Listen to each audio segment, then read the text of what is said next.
O Haddad foi criticado pelo Lula semana passada, que ele deveria ler menos e fazer mais política. Falar mais com o Congresso, né? Isso, e parar de ler, não é que dá para fazer os dois. Essa que foi também uma das críticas que você brilhantemente trouxe na sua matéria, como se não houvesse espaço para os dois, fosse excludente. E parece que essa negociação que o Lula queria que ele encampasse ainda não está acontecendo de forma tão azeitada. O que aconteceu, Rodolfo? Assim, na verdade, eu destaquei esse assunto aqui, porque, primeiro, né, vamos falar, não tem problema nenhum ler livro, aliás, Sim. devem ler todos, inclusive os ministros do Lula, né? Sim, inclusive, isso não é um problema. Eles podem ler, inclusive, o novo livro do STF, que está saindo agora esse mês de maio, do Duda Teixeira, que falará muito em breve aqui. A questão é que o senador Ângelo Coronel, que é relator do orçamento no Congresso, orçamento de 2025, ele se aproveitou dessa manifestação do Lula para criticar o Haddad e os ministros do governo, e o governo Lula como um todo, na verdade, por ter ido buscar no STF um subterfúgio contra a desoneração da folha de pagamento. A gente falou já sobre esse assunto algumas vezes aqui na semana passada. O STF, o ministro Cristiano Zanin, ex-advogado de Lula, indicado por Lula para o STF, despachou uma liminar para suspender os efeitos do projeto de lei que prorrogou a desoneração da folha de pagamento, que é um dinheiro atrás do qual o governo Lula está para fechar suas contas, né? Isso foi considerado, e aí por isso eu estou chamando a atenção para essa entrevista que o Ângelo Coronel deu hoje para o Estadão, como uma traição ao Congresso. Esse assunto estava sendo negociado com o Congresso Nacional, o governo, sem força nessa negociação, resolveu apelar ao STF. E aí eu vou chamar a atenção aqui para, além dessa frase, né, que o Ângelo Coronel fala, que os ministros do Lula seguem lendo livros, né, é aí que está uma das críticas que ele faz, né, aí nesse contexto já não se trata mais de ler livro ou não. Mostrar que a negociação com o Congresso é que está ruim. É de bater nos ministros do governo Lula e no governo Lula, né? Ele fala também nessa entrevista, ele usa expressões assim mais fortes, né? Ele fala que o governo está fazendo uma economia de mealheiro, né? Contando moedinhas, e fala em... Deixa eu achar umas outras... aqui está enchendo o cofre. Deixa eu pegar mais uma aqui. Ele fala em balela.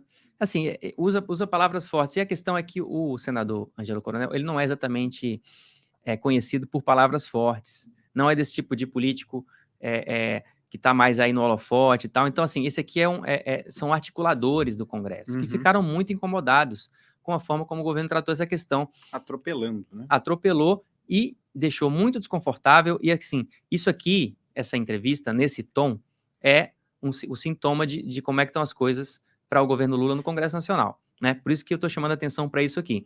Não é uma situação fácil, eles não fizeram, eles não jogaram limpo, por assim dizer, não foi lido como uma atitude limpa do governo.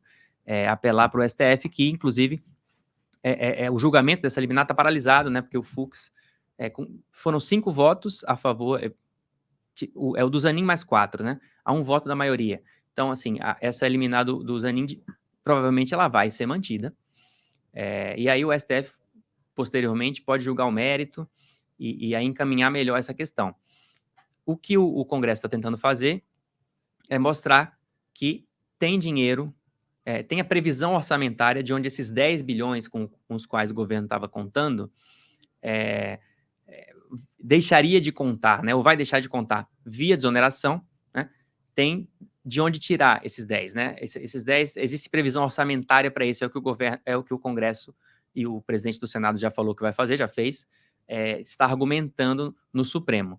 Agora, que a situação que já não era boa para o governo, porque não estava em condição de negociar esse assunto, né?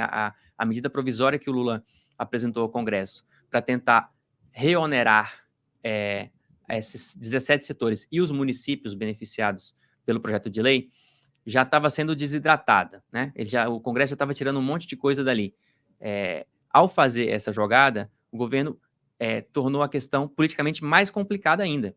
Ela pode até se resolver via Supremo essa batalha. Agora, a guerra, o governo vai se desgastando. De fato, de fato.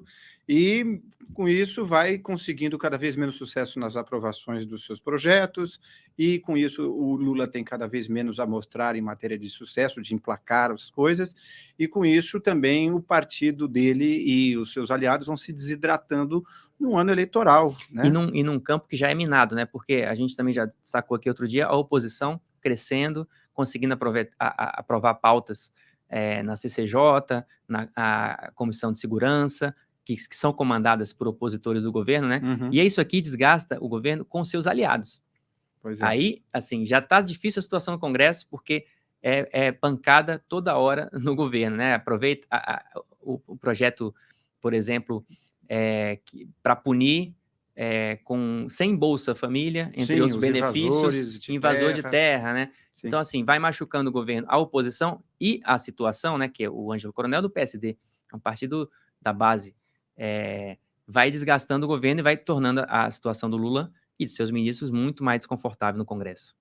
Pois é, enfim, estamos apenas há 1 ano e 4 meses com o novo presidente, então ele ainda tem 2 anos e 8 meses pela frente para conseguir desatar esse nó com minoria no Congresso, enfim, um desafio e tanto que gera esses conflitos, sobretudo se ele não perceber que o jogo mudou em relação aos primeiros mandatos dele, onde ele tinha uma popularidade lá em cima, e isso dava passe livre para ele meio que empurrar goela abaixo algumas pautas, sob pena do povo que adorava ele passar a não gostar do Congresso. Hoje o jogo é dividido, e né? mesmo naquela época teve mensalão, né? Ah, mesmo bom, naquela época, nem né, tinha entrado áurea, nessa seara. mesmo naquela época áurea já era complicado, Sim. e eles precisavam lidar, porque é isso, o PT tem essa dificuldade de dividir o poder, e aí é nessa situação que a coisa vai ficando mais evidente, né? Então, assim, em vez de negociar, de conversar, abrir mão aqui ou ali, os caras vão para o STF parar a discussão.